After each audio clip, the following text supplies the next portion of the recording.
जंगे खंदक, जिसे जंगे अहजाब के नाम से भी जाना जाता है, ये घटना 5 हिजरी की है। ओहद की जंग जीतने के बाद मक्का के कुरैश अबू सुफियान फुल कॉन्फिडेंस में आ गया कि अब तो हम इन मुसलमान को छोड़ेंगे नहीं। तो उन्होंने पूरे मक्का के यहूदियों के कुछ कबीलों और आसपास के कई कबीलों से मिलकर मुसलमानों पर हमला करने की योजना बनाई। ये गठबंधन इतना ताकतवर था कि उन्होंने सोचा इस बार मुसलमानों को पूरी तरह से खत्म कर देंगे। अबू सुफियान 10,000 से भी ज्यादा की संख्या में मदीना पर चढ़ाई करने के लिए फौज लेकर निकल चुके, मगर मदीना में सिर्फ 3,000 मुसलमान थे और उनके पास न तो इतने हथियार थे और न ही इतनी संख्या कि वो इस विशाल फौज का मुकाबला कर सकें। तो जब रसूल अल्लाह सल्लल्लाहु ताला अलैहि वसल्लम को पता चला तो उन्होंने जल्दी एक मीटिंग बुलाई, जिसमें सबको पता था कि लड़ाई तो इम्पॉसिबल है, कुछ और ही करना पड़ेगा।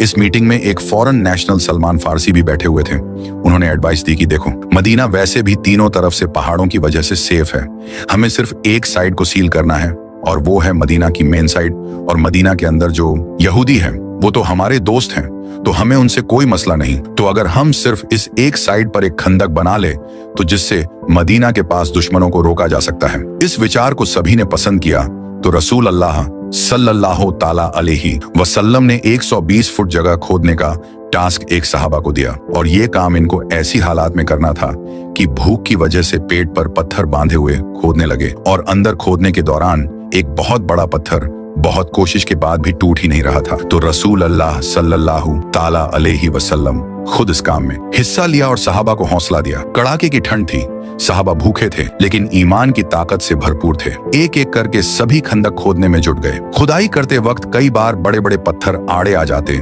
जब एक बड़ा पत्थर हटाने में परेशानी हुई तो रसूल अल्लाह सल्लल्लाहु ताला अलैहि वसल्लम ने दुआ की और अपनी छेनी से एक वार किया। इसी दौरान चिंगारियां निकली और रसूल अल्लाह सल्लल्लाहु ताला अलैहि वसल्लम ने फरमाया, मुझे शाम सीरिया की फतह नजर आ रही है।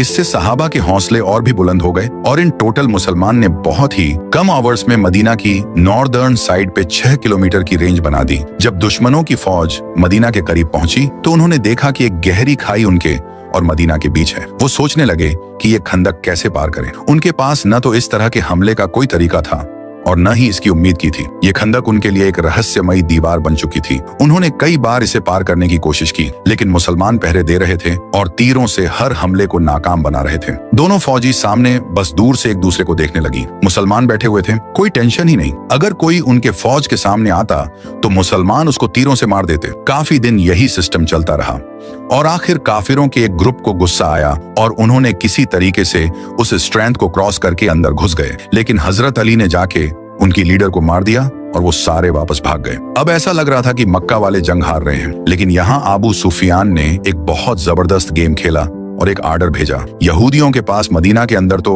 हम नहीं घुस सकते, लेकिन मदीना के अंदर जो यहूदी है उनको मुसलमान कभी अच्छे नहीं लगता उनको। अगर हम किसी तरह कन्वेंस करें और वो मुसलमान के घरों में उनकी औरतें और बच्चों पर हमला करें तो मुसलमान को जरूर पीछे हटाना पड़ेगा और हम इन पर हमला कर देंगे। और यहूदियों ने डायरेक्ट हाँ कर दी और सारे मोहल्ले के यहूदी जो मुसलमान के साथ थे आहिस्ता आहिस्ता मदीना के अंदर सहाबा के घरों को रेड करना शुरू किया। मुसलमान अब इस टेंशन में पड़ गए कि वह अपने घरों में अपने औरतों और बच्चों को बचाए या मक्का वालों की फौज से इधर लड़े। ये बहुत ही 10 सिचुएशन थी। तो आप सल्लल्लाहु ताला अलैहि वसल्लम ने कहा, मदीना वालों के घरों को बचाने के लिए सिर्फ एक ही रास्ता है कि हम काफिरों के एक ग्रुप से डील करें कि हम इनको हर साल मदीना के खेतों में जो क्रॉप्स होती है उनका 3rd हिस्सा इनको देंगे। लेकिन सहाबा ने कहा कि अगर ये अल्लाह की तरफ से है तो बिल्कुल डील करते हैं, लेकिन अगर आप हमारे बच्चों को बचाने के लिए इतनी बड़ी कुर्बानी दे रहे हैं तो ऐसा ना करें, हम आखिरी दम तक लड़ेंगे।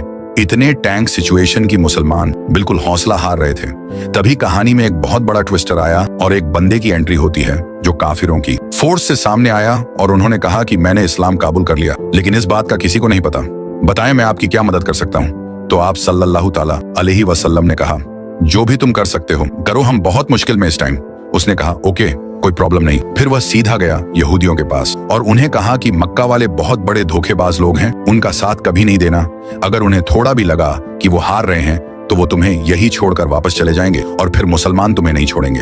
हाँ, अगर फिर भी डील करनी है तो उनसे गारंटी के तौर पर कुछ बंदे जरूर मांगना, अगर वो सच्चे हैं तो वो जरूर देंगे। इसके बाद वो सीधा काफिरों के पास गया और अबू सुफियान को कहा कि यहूदियों ने कभी किसी से वफा की, वहां यहूदी और मुसलमान सारे मिले हुए, लेकिन मक्का वालों ने यहूदियों से कहा कि बस हम हमला कर रहे हैं, तुम लोग भी हमला करो। अब मक्का वालों ने यहूदियों की बात नहीं मानी। यहूदियों को जब पता चला कि उन्होंने कोई भी बांदा हवाले नहीं किया तो उन्होंने भी कहा कि हमारे साथ धोखा कर रहे हैं। और इस तरह यहूदियों और मक्का वालों की ये लाइन टूट गई और मुसलमान दोबारा गेम में वापस आ गए, क्योंकि अब उनका दुश्मन सिर्फ उनके सामने खड़ा था और मदीना के अंदर से सारे खतरे खत्म हो गए। 1 महीने तक मदीना के बाहर सिर्फ खड़े रहने से मक्का वालों की मोटिवेशन बिल्कुल जीरो और ड्रॉप डेट हो गई। और एक दिन एक बहुत तेज तूफानी हवा ने मक्का वालों का सर सामान, टेंस बर्तन व्हाट एवर सब कुछ उखाड़ कर रख दिया। सारे थक हार कर मदीना छोड़ने पर मजबूर होकर भागकर वापस चले गए। जंग ए खंदक की ये जीत सिर्फ बाहरी ताकत से नहीं बल्कि ईमान, हिकमत और अल्लाह की मदद से हासिल हुई। ये जंग मुसलमानों के लिए एक सबक था कि जब भी मुश्किलें आईं, ईमान और धैर्य से काम लेना चाहिए, अल्लाह पर भरोसा रखना चाहिए, क्योंकि उसकी मदद से ही फतह मुमकिन है। तो इस वीडियो को एक लाइक करके चैनल को सब्सक्राइब जरूर करें।